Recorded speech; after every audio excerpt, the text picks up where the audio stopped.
నిజానికి 15 కిలోమీటర్ల ఈ పాదయాత్ర మీరంతా రైతు బిడ్డలు గనక సాయంత్రం దాకా నడుస్తారనుకున్నా గానీ మధ్యాహ్నంకే నడిచేసారు ఫుల్ స్పీడ్ లా.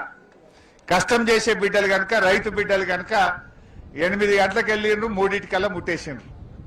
సో ఏది ఏమైనా ఇవాళ రేవంత్ రెడ్డి కళ్ళు తెరవాల్సింది ఒక్కటే, ఈ యాత్ర బీఆర్ఎస్ పార్టీ పెట్టింది కాదు. ఈ యాత్ర అచ్చంగా మా చిన్నకోడూరు మండల రైతుల పాదయాత్ర. రేవంత్ రెడ్డి నువ్వు కళ్ళు తెరగకపోతే రేపు అన్ని మండలాలు కూడా గిట్లే బయలుతాయి. రైతుల యొక్క కోపాగ్నిలో, రైతుల యొక్క కోపంలో నువ్వు మాడి మసైపోతావు. ఇప్పటికైనా కళ్ళు తెరువు రేవంత్ రెడ్డి అని చెప్పి నేను డిమాండ్ చేస్తా ఉన్నా. నిజంగా చెప్పాలంటే ఈ కరువు కాలం తెచ్చిన కరువు కాదు, ఇది కాంగ్రెస్ తెచ్చిన కరువు, రేవంత్ రెడ్డి తెచ్చిన కరువు. ఆనాడు మన కేసీఆర్ ఒక మాట చెప్పిండు, ముఖాన్ని మొగులుగు పెట్టి చూడాల్సిన అవసరం లేదు, కప్పతల్లి ఆటాడు అవసరం లేదు, ఊళ్ళే మన గుళ్ళో బిందెలు తీసుకుపోయి నీళ్లు పోసి అమ్మవారిని ప్రార్థించే రోజులు అవసరం లేదు. ఇక కాళేశ్వరం కట్కొత్తాలే, రంగనాయక సాగర్ నిండాలే, మీ పొలాలన్నీ పారాలన్నది నాడు కేసీఆర్ చెప్పిండు. నిజంగా అట్లనే 6 ఏండ్లు వారించుకున్నాం. పోయిన 6 ఏండ్లు కరువేందో మనకు తెలియదు. పోయిన 6 ఏండ్లు మీరు ఫోన్ చేసుడు, కాలువ గేట్లెత్తుడు, మీ ఊర్లలో పొలాలకు నీళ్ళొచ్చుడు, మీ చెరువులు ఎండాకాలంలో అలుగులు దుంకినాయి, మత్తళ్ళు దుంకిన చెరువులు చూసుకున్నాం. బ్రహ్మాండంగా 2 పంటలు కూడా పండించుకొని బతికినాం. కానీ ఈరోజు రేవంత్ రెడ్డి ఒక పగతో ప్రతీకారంతో కేసీఆర్ కాళేశ్వరం కట్టిండు, కేసీఆర్ కు మంచి పేరు వచ్చిందని చెప్పి ఇవాళ కాళేశ్వరం కట్టుకొత్తలేడు. ఏమన్నా అంటే ఏమంటాడు, కేసీఆర్ ను ఒకటే తిట్టిపోస్తా ఉన్నాడు. కేసీఆర్ ను తిట్టిపోస్తే నీళ్లు వస్తాయా, ఎత్తిపోస్తే నీళ్లు వస్తాయా? నువ్వు గోదావరిని ఎత్తిపోస్తే నీళ్లు వస్తాయి రేవంత్ రెడ్డి, కేసీఆర్ ను తిట్టిపోస్తే నీళ్లు రావు.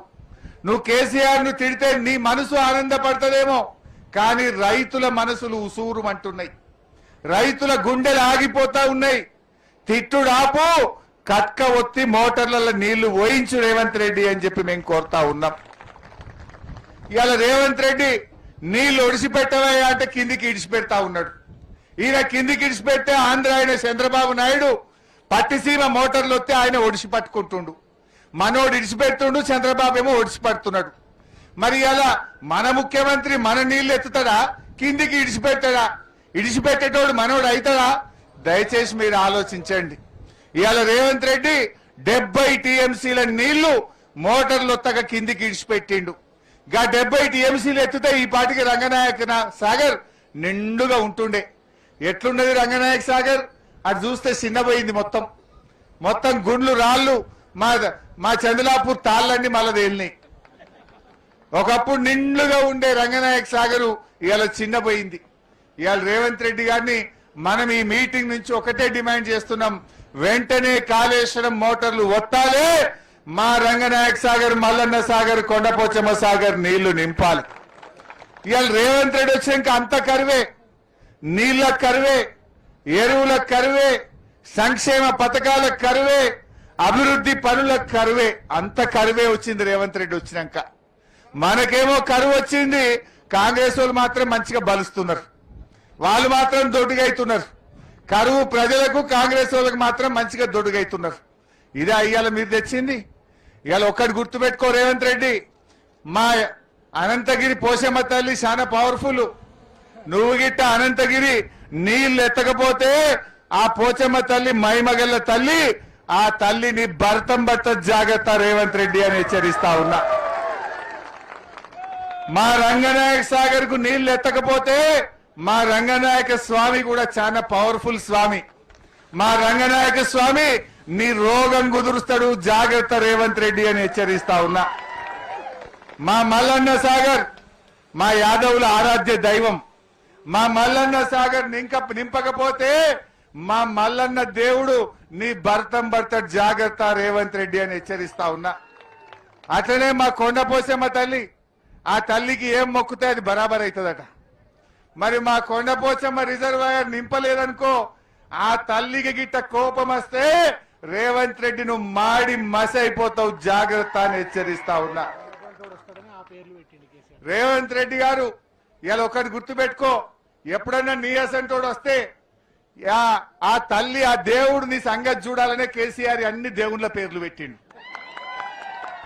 ఇలా మనుషుల పేర్లు పెట్టలే కేసీఆర్. అంతగిరి పోసమ్మ పేరు పెట్టిండు, రంగనాయక స్వామి పేరు పెట్టిండు, కొమరల్లి మల్లన్న దేవుడు పేరు పెట్టిండు, కొండ పోసమ్మ తల్లి పేరు పెట్టిండు. ఇవాళ ఏమైపోయింది? బాధ ఏంటంటే పాలకుడే పాపం చేస్తే ఆ రాష్ట్రానికి ఆ దేశానికి అరిష్టం పడుతుందట. ఈ రేవంత్ రెడ్డి ఏం చేసిండు? పార్లమెంట్ ఎన్నికల ముందు ఓట్లు వేసుకోవాలని కనబడ్డ దేవుని మీదల్లా ఒట్టు పెట్టిండు.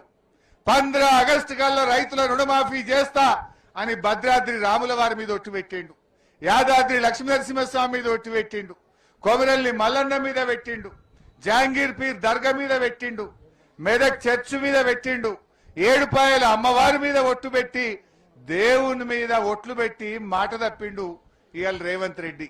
ఇది బంజారాబాయి లొల్లేంద్రబాయి, ఇది బంజారాబాబు జసేపు దేవుళ్ళ మీద ఒట్టు పెట్టి మాట తప్పిండు రేవంత్ రెడ్డి. దాంతో ఇవాళ ఏమైంది? దేవుడు ఊకుంటాడా?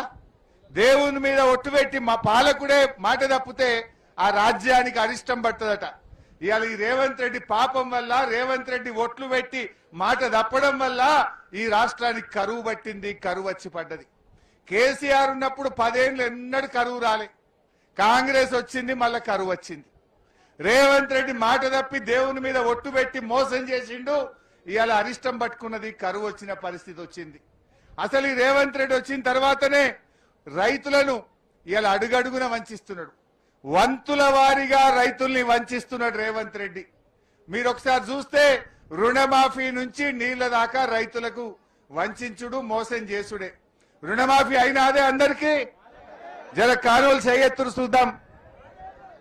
ఇగో చూడు, 8 మందికి రుణమాఫీ కాలే. అసెంబ్లీలో ఏం చెప్పిండు? 35,000 కోట్ల రుణమాఫీ చేస్తా అని అసెంబ్లీలో చెప్పిండు. 18,000 కోట్లు చేసిండు, 18,000 కోట్లు ఎగబెట్టిండు.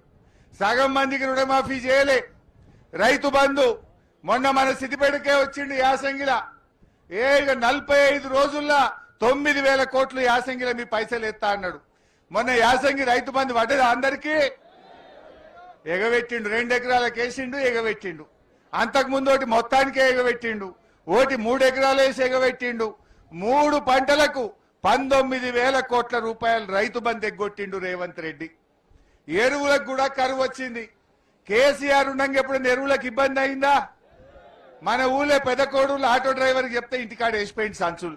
పెదకోడులా ఏ ఊర్లో చెప్పినా మా ఆటో డ్రైవర్కి చెప్తే బాయికాడ 3 సంచులు వేసిపోయిండు.